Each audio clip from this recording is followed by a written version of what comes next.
Vamos a ver el formato de instrucciones de una arquitectura de un microprocesador. Tenemos los lenguajes de programación. Todos los lenguajes de programación los podemos clasificar en tres grandes grupos de acuerdo a su complejidad: el lenguaje máquina, el lenguaje de bajo nivel y el lenguaje de alto nivel.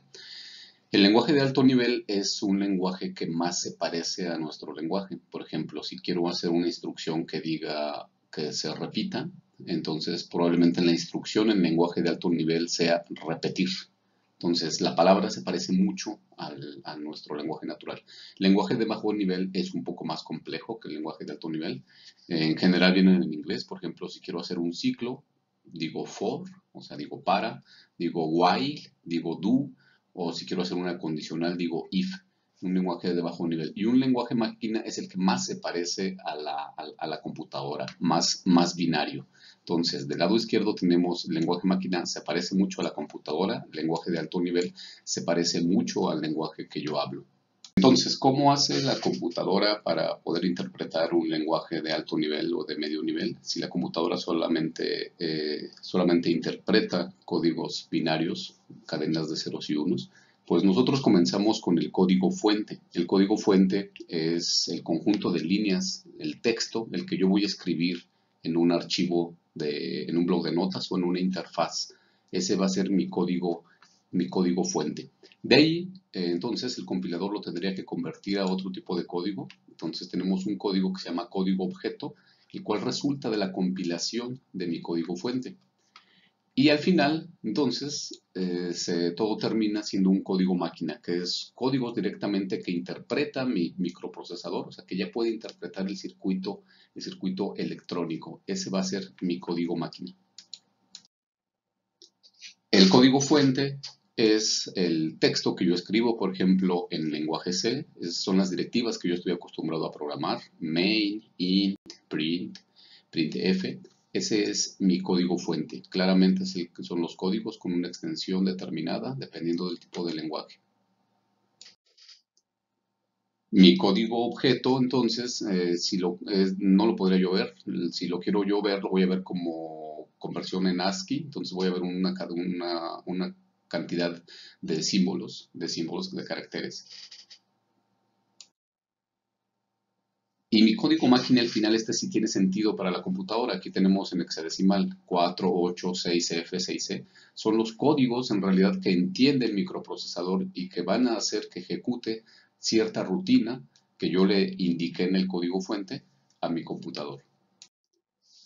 ¿Cómo se hace toda esta traducción en la computadora? En realidad lo hace el compilador, ¿no? Yo tengo, por ejemplo, un archivo fuente, que en este caso sería mi archivo ejemplo.c.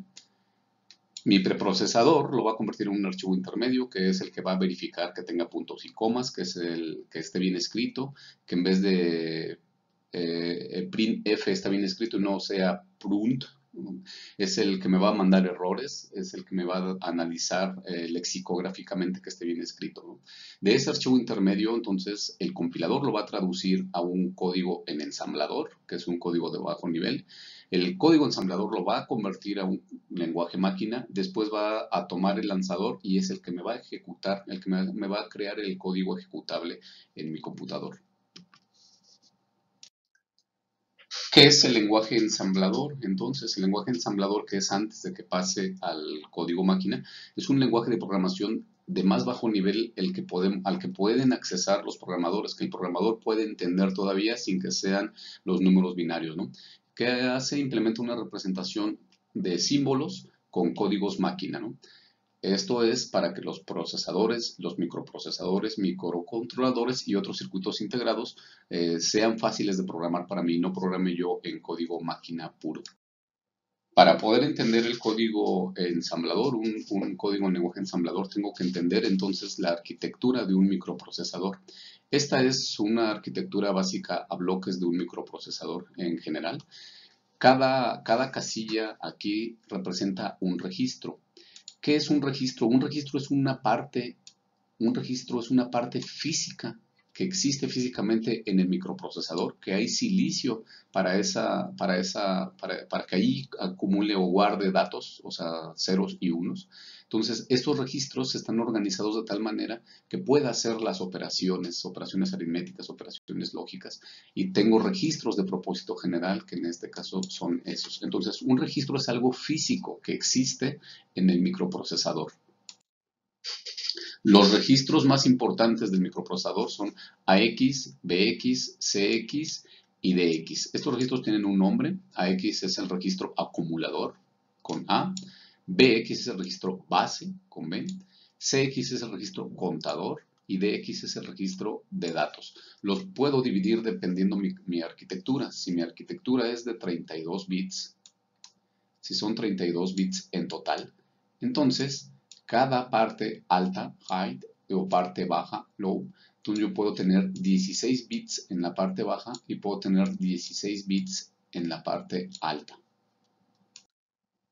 Un registro muy importante y que me va a servir para hacer operaciones es un registro que se llama registro de banderas.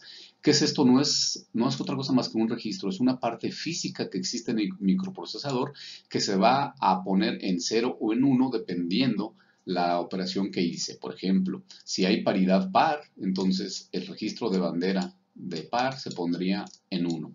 Si hay un 0, el registro de banderas de 0 se pondría en 1.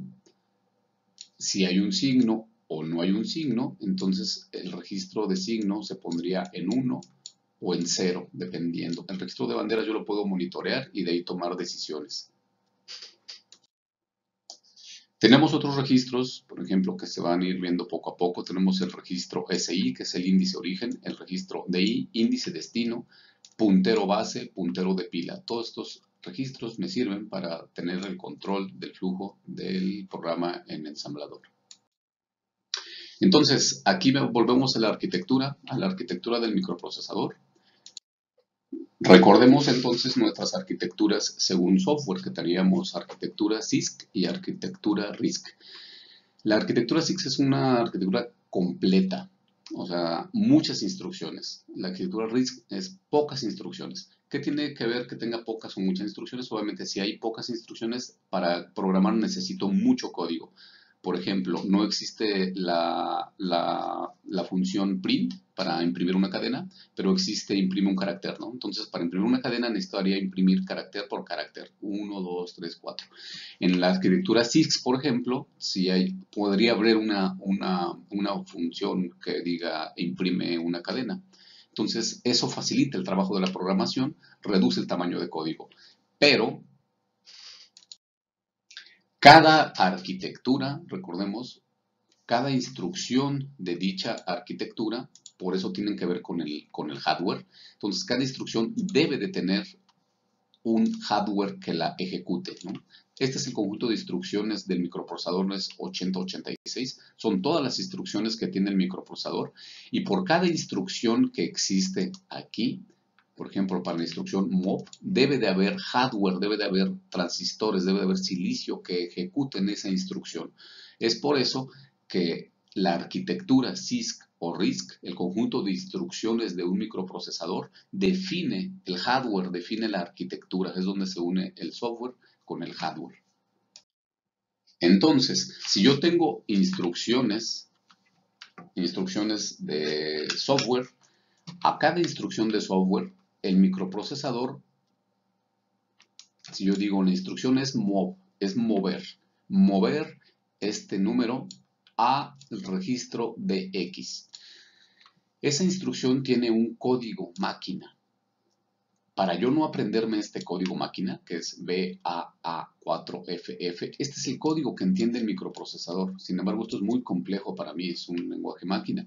Para no aprenderme este código, el microprocesador me provee un conjunto de instrucciones. Por ejemplo, me dice, la instrucción MOV, así la usas. Entonces, yo programo con instrucciones en ensamblador y el linkeador se encarga de convertir estas instrucciones a estos códigos. Estos códigos son los que va a entender el microprocesador.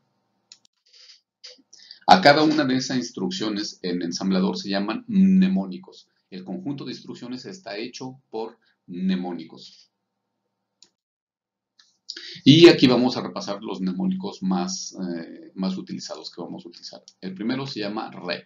Red, ¿qué significa? Fin. Simplemente cuando finalice yo mi código voy a escribir red, de retornar. Mov. Mov es un mnemónico, una instrucción muy utilizada para mover del destino a la fuente o dependiendo de la arquitectura de la fuente al destino. ¿Cómo se utiliza? Si yo quiero poner al registro AX, poner este dato, B8000, entonces voy a escribir mov AX 0B800. Si yo quiero poner al registro BX, ponerle igual a 1, entonces lo que tendría que hacer sería escribir mov registro BX 1. Y el compilador y linkeador se encargará de convertirme este mnemónico a un código máquina. Add es suma. Sumar en realidad se utiliza muy fácil. Dice, yo quiero sumar 5 más 2. ¿Qué voy a hacer? Primero tengo que colocar el número 5 en un registro. Aquí utilizo la parte baja del registro AX. Mueve a AL5 y después le digo suma. Suma lo que hay en AL, o sea en AL hay 5, súmale menos 3. El resultado me lo va a colocar en AL. Va a sobreescribir el 5 con el resultado de la suma que yo le dije. Inc es un incremento, es muy simple. Lo que va a hacer va a sumarle una unidad. Si yo tengo, por ejemplo, AL, le pongo 4. Mueve AL 4. Ahora le digo, incrementa AL, entonces en este momento AL va a valer 5, le incremento 1. Y un mnemónico antagónico a incrementa es el dec, que es decremento. ¿Cómo se utiliza? Lo mismo, yo muevo a AL 255, que es el número máximo que le puedo mover a AL, y ahora le digo, decrementa AL, entonces ahora AL va a valer 254.